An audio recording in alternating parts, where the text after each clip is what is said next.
Surgieron algunas dudas y decidí armar este videíto que por ahí les sirve a todos y a todas para poder armar el trabajo práctico. Bueno, lo primero es que el trabajo práctico de la crisis de Wall Street tiene relación directa con el trabajo que debían realizar de la Primera Guerra Mundial.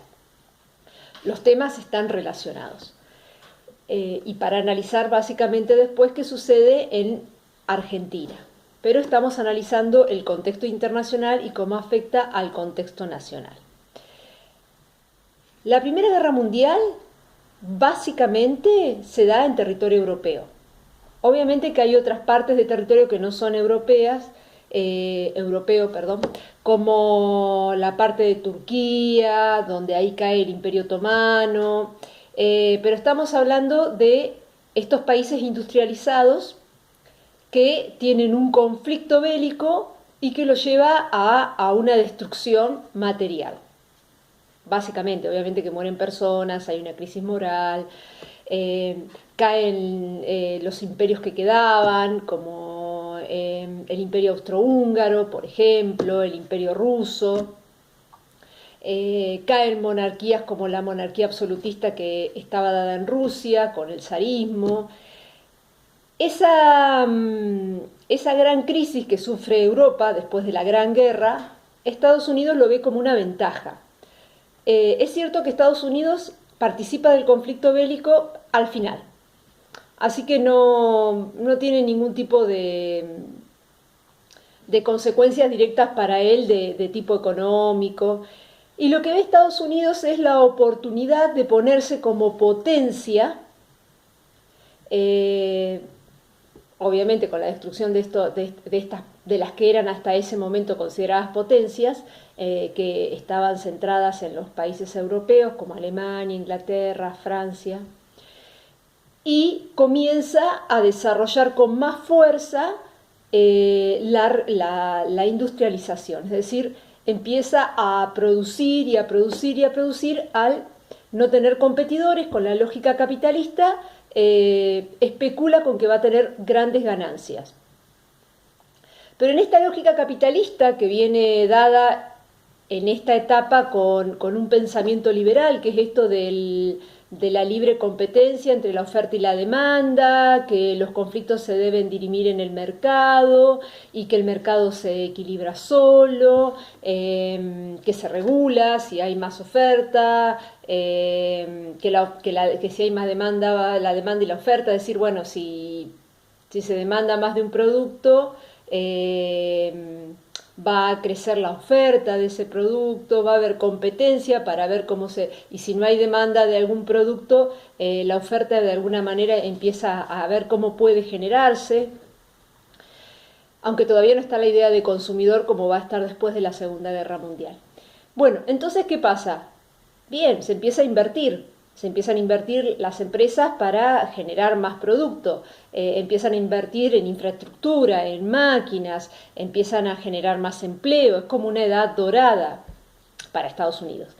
Pero el tema es que hay un momento en que se produce una sobreproducción. ¿Qué quiere decir? Que hay más productos para vender que lo que requiere la oferta. Entonces, toda la inversión que habían hecho esas empresas tienen una crisis, porque además han pedido préstamos al banco, tienen deudas, no solo con el banco, tienen que pagar a los empleados. Entonces, es lo que se llama de alguna manera la crisis de 1929. Lo que da la idea de que realmente estamos frente a una crisis es la caída de las acciones de las empresas en la bolsa de Wall Street. Las empresas no tienen un solo dueño. A veces hay un accionista que tiene mayor cantidad de acciones. Pero también en ese boom de crecimiento de las industrias, ¿sí? De las empresas industriales, muchas personas cuando tenían un poder adquisitivo decían, ¿dónde puedo invertir el dinero? Plazo fijo, ¿dónde puedo invertir? A esta empresa le va muy bien, voy a comprar acciones, porque si a la empresa le va bien, yo participo de las acciones. Entonces, pongo 60.000 pesos, no sé, 1.000.000 de pesos en la empresa La Anónima, que hasta ahora es una de las empresas en Neuquén que tiene relativamente pocos competidores. Y va en ascenso. Entonces, cuando yo quiero de alguna manera, no sé, necesito dinero o algo, pongo esas acciones a la venta que valen más de lo que yo invertí. Porque como la empresa ha ido bien, las acciones van en crecimiento.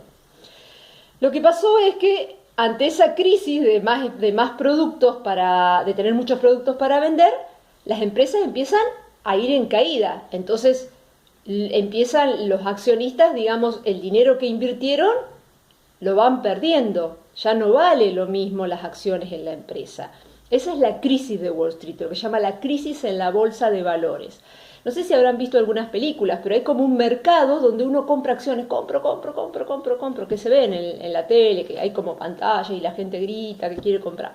Bueno, el jueves gris que se llama de la crisis de Wall Street de 1929, el 25 de octubre, lo que sucede es eso.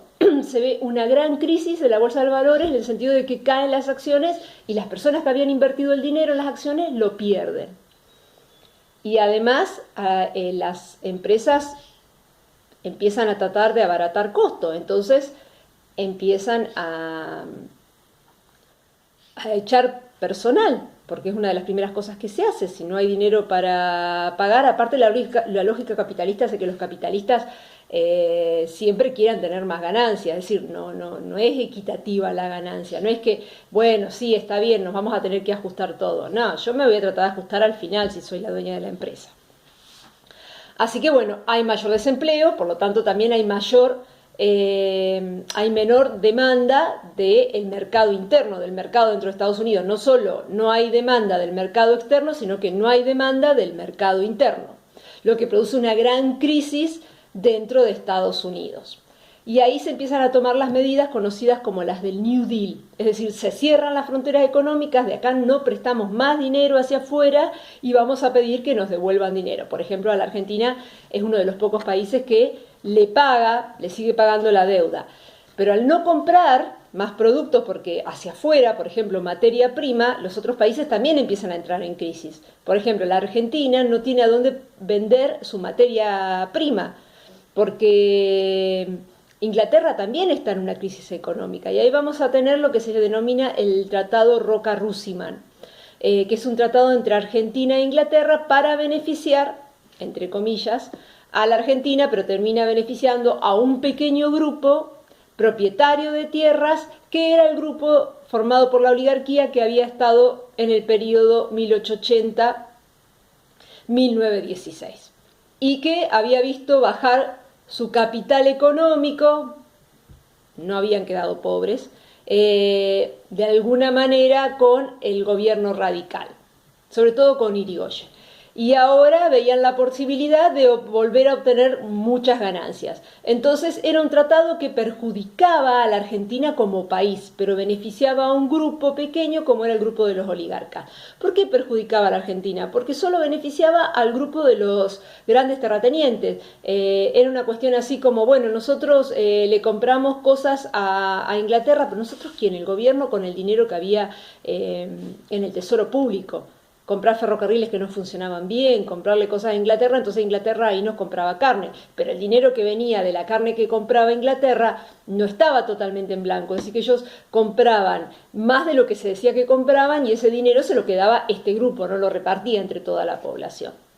Eso hace también que mucha gente que vivía en el interior, que vivía en zonas rurales, migrara hacia las grandes ciudades y ahí es donde se forma se empiezan a formar las llamadas villas miserias dentro de las ciudades y empieza a haber una migración ya no de europeos sino de una población argentina que van a ser denominados después en la etapa peronista no por los peronistas, los cabecitas negras.